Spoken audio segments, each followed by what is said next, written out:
Bonjour à tous, j'espère que vous allez bien. On se retrouve pour un petit tuto sur le repiquage des tomates en plaques alvéolées. On avait vu la dernière fois le repiquage des tomates directement en barquette. Là, je vous montre un peu l'autre système que je vous avais aussi présenté, que j'étais en train de tester. Et on va voir les avantages et inconvénients des deux façons.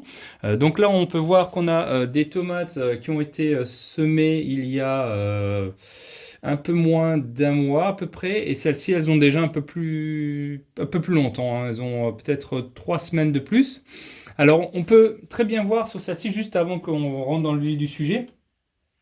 Donc on a eu début avril, souvenez-vous, vraiment du froid. Moi je les avais laissés en serre froide, donc c'était très difficile. On avait eu du -3, on a dû les couvrir. Donc on peut voir quand même qu'elles ont subi un petit stress de froid, hein. D'ailleurs on le voit clairement au niveau du feuillage, hein. Vous voyez déjà ceux-là il est vert clair, hein. Le tronc, on va dire le tronc de la tomate est violacé, hein. Bon, donc c'est vraiment un signe de froid, hein. C'est pas un signe de manque de nutriments, c'est clairement un signe de froid. Celle-ci, c'était pareil, hein. Sur celle-ci, j'avais aussi eu un. D'ailleurs, on peut le voir sur les cotylédons, hein. Ils étaient. D'ailleurs, celles-ci, elles sont encore légèrement vert clair, hein. Donc, on voit qu'elles ont encore un résidu de froid. Donc, ça met quand même du temps à ce qu'elles repartent, hein. Réellement, donc là j'ai fait une petite erreur, c'est de ma faute, hein. Quand il y avait le -3, il les laissé dans ma serre, malgré que j'avais mis sous une pouponnière. J'aurais dû les rentrer dans la cave pendant les 2 jours et les ressortir après les grosses fortes gelées, hein. Mais bon, voilà, on fait comme on peut.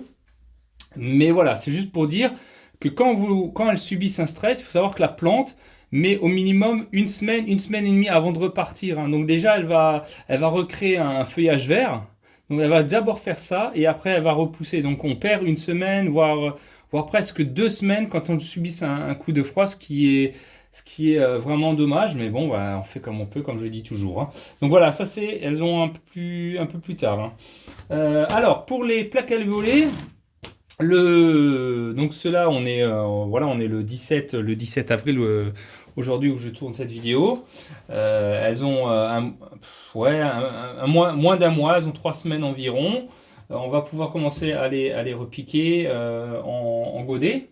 Alors ça, c'est uniquement pour le 15 mai, hein. Vous voyez, elles sont trop petites. Celles-ci, je vais pouvoir peut-être les mettre avant en serre éventuellement. Mais celles-ci, pas avant le 15 mai, elles sont encore bien trop petites. Bon, elles auront encore 3 semaines pour pousser. Alors, il y a deux façons ou deux pots à faire. Bon là, il n'y a plus que 3 semaines, presque pas tout à fait 4 semaines avant qu'on puisse les planter en pleine terre à l'extérieur dans le nord de la Loire, hein. Au sud, vous pouvez déjà les mettre à l'extérieur. Les gelées, j'ai regardé sur les 2 semaines à venir, il y a plus de gelées, hein. Donc dans le sud de la France, vous pouvez y aller, il n'y a aucun problème. Alors on a le choix entre des pots de ce type-là, hein, de 8, hein, ou des pots un peu plus grands, hein, qui doivent être aux alentours de 10, hein, vous voyez, vous pouvez le voir, hein, ils sont légèrement plus grands. Alors, j'en ai pas assez des comme ça, je vais passer en pot de 10. Par contre, c'est vrai que ça suffirait largement de les mettre en pot de 8. Pour une simple raison, c'est que ça m'aurait revenu moins cher en termes de terreau si je les avais mis dans ceux-là, hein, parce qu'à force, c'est vrai que le terreau, c'est pas donné. Mais voilà, et ça suffirait largement puisqu'elles vont que rester 3 semaines. Si votre tomate, vous la laissez au moins un mois et demi, 2 mois, il faut rester sur des pots beaucoup plus grands, hein. Sinon, elles vont être un manque de nutriments et surtout de place. Parce que les nutriments, à la rigueur, vous pouvez les compenser en mettant de l'engrais bio liquide ou à granulés, hein, qui vont dissoudre au fur et à mesure du temps. Mais voilà. Alors, André m'avait dit, alors ça c'est un petit clin d'œil, qu'il n'était pas trop fan de ce type de plateau parce qu'il avait du mal à les repiquer. Et je vais te montrer pourquoi, à mon avis, tu as eu du mal. C'est, tu sais, le terreau, c'est comme une éponge, hein. Quand tu vois une éponge, quand elle est mouillée, elle se gonfle. Et quand cette éponge devient plus sèche, voilà, elle se contracte comme ça. Et c'est pareil pour le terreau. Et je pense que tu as dû, à mon avis, essayer de le faire quand les tomates étaient très humides. Alors moi, je te conseille, tu vois, d'attendre que le terreau soit assez sec. Ne t'en fais pas, hein, la tomate, elle peut supporter un peu de sécheresse, hein, il n'y a aucun problème. Donc, regarde, tu attends que le terreau est sec. Et regarde, tu as juste besoin de tirer légèrement. hop, sur ta plante. Alors, juste ça c'est bon, là, c'est pas bien enraciné, mais après on a déjà le pot. Tu vois, on a déjà le la motte. Après, il faut essayer sur les autres, hein, mais tu vois, globalement, tu vois, tu les as assez facilement.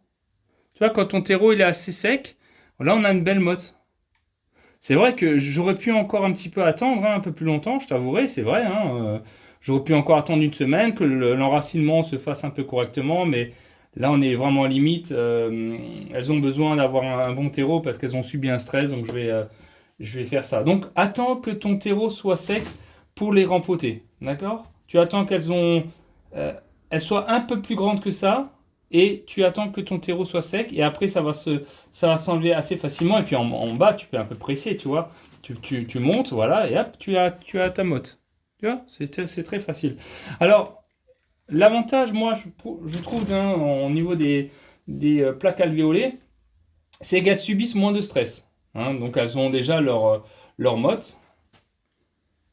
Voilà, elles ont déjà leur motte, on va pas les stresser beaucoup. Donc pour moi, ça c'est vraiment l'avantage. L'inconvénient, je dirais que ça a besoin d'un peu plus d'eau. C'est vrai que ça sèche un peu plus vite que qu'en barquette, quand on les sème comme ça un peu à la volée. Donc voilà, mais c'est vrai que c'est assez pratique. Hein. Donc je vais vous mettre en description les, les plaques alvéolées, et voilà. Et puis après, à vous de voir si ça peut matcher avec ce que vous recherchez. Hein. Alors, on va rentrer dans le vif du sujet. On va les repiquer. Comme d'habitude, du terreau horticole bio. Je mets un petit peu de fertilisant. Et on va faire un tiers. On va faire 2 tiers de terreau horticole. Un tiers. Voilà, je vais faire une poignée de terreau fertilisant type Orbrun. Après, on mélange un petit peu. Voilà. Vous préparez comme ça deux, 3 poignées. Hein. Vous avez une petite réserve. Vous remplissez un seau tranquillement. Voilà, je remets au milieu. Hop. On remet poignée de fertilisant dans le seau. Hop. Et on mélange. Pareil pour le terreau. Regardez dans des terreaux quand même de bonne qualité. Évitez les terreaux bas de gamme parce que souvent ils ont beaucoup de morceaux de bois dedans.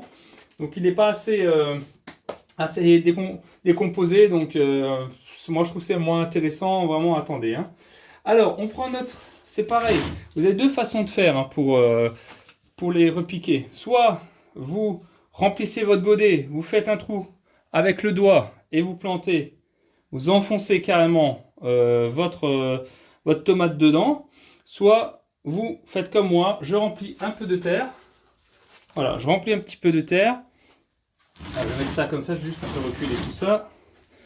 Voilà, je vais juste rapprocher ça. Voilà, tac. Ça, vous aurez une belle vue dessus. Voilà, très bien. Comme ça. Voilà, alors, on prend notre tomate. Donc, souvenez-vous, ici, on a des poils.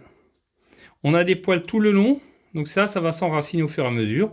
Donc, on pose notre tomate dedans. On prend de la terre.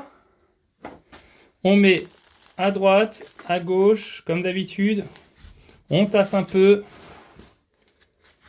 Tac. Et voilà, c'est terminé. On laisse un petit rebord d'un demi-centimètre, voire un centimètre. Vous voyez, j'ai pas rempli beaucoup parce que c'est des tomates qui ne resteront pas beaucoup dans le pot. Donc je vais un peu essayer d'économiser du terreau puisqu'elles vont aller rapidement dehors. Ensuite, vous prenez votre étiquette. Donc là, c'est des tomates Saint-Pierre. Donc je mets mon étiquette dedans. Et après, je les mets sur le côté, là. Je vais les poser là-dessus. Et je les mettrai en barquette tout à l'heure. Je vais juste en faire 2. Voilà, on refait. Moi, je fais une vidéo assez rapide puisqu'on a déjà vu, le repiquage des tomates. Mais je voulais encore vous montrer cette façon avec les plaques alvéolées. Hein. Donc là, tu vois, hop, tu prends ta tomate, elle sort toute seule. Et tu les mets dans le pot. Voilà. Pareil, tu mets du terreau à droite, à gauche. Un petit peu partout. Tu tasses. Et tu poses sur une barquette. N'oublie pas l'étiquette. On recommence. On en fait encore une petite dernière. Voilà, je mets de la terre. Donc je prends, viens voir ça ici. Je prends ma tomate. Alors, soit s'il y a un petit trou en dessous, tu peux... voilà, tu appuies sur le trou, tu soulèves ta tomate, elle vient toute seule, tu vois, parce que la terre, elle est sèche. Et pour ça que j'ai aussi bien tassé quand j'ai fait Je vous avais fait une vidéo justement sur les semis des tomates. J'avais bien tassé les alvéoles des plaques, hein. Et c'est pour ça que si vous tassez bien votre terreau, ça permet de bien faire ventouse en fait sur le terreau, hein, pour qu'il accroche bien au niveau des alvéoles, hein. Donc voilà, c'est deux façons différentes de travailler, hein. Soit vous travaillez directement en barquette à semis, soit vous travaillez en plaque alvéolée. Et puis voilà, hein, c'est tout simple. On les enfonce bien sûr jusqu'au cotylédon, hein, pardon. On les enfonce jusqu'au cotylédon, hein, donc les deux premières feuilles, hein. Bon, c'est des fausses feuilles, mais voilà, on enfonce bien la tomate, hein, encore une fois jusqu'au bout. Et après on les arrose.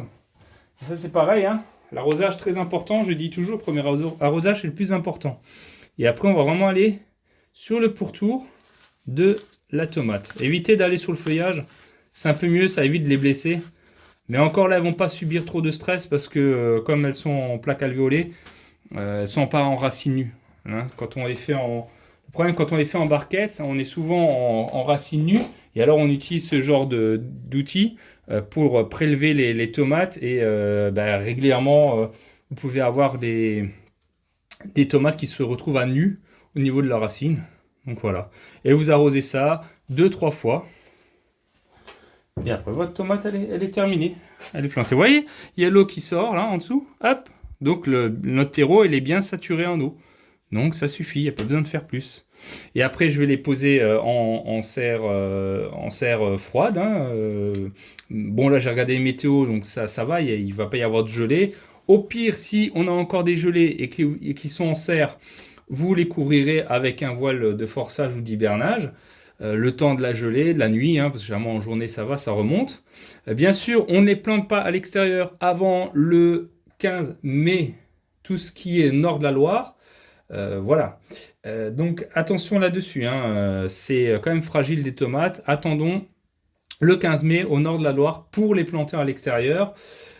Sinon, si vous avez une serre, vous pouvez commencer d'ailleurs à les planter en serre. Alors je sais que quelqu'un m'avait dit, attention en serre froide, et c'est vrai.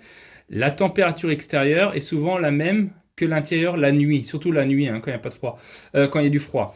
Donc oui, effectivement, si vous avez un -1 dehors ou -2, vous allez avoir peut-être un 0 ou -1 dans votre serre.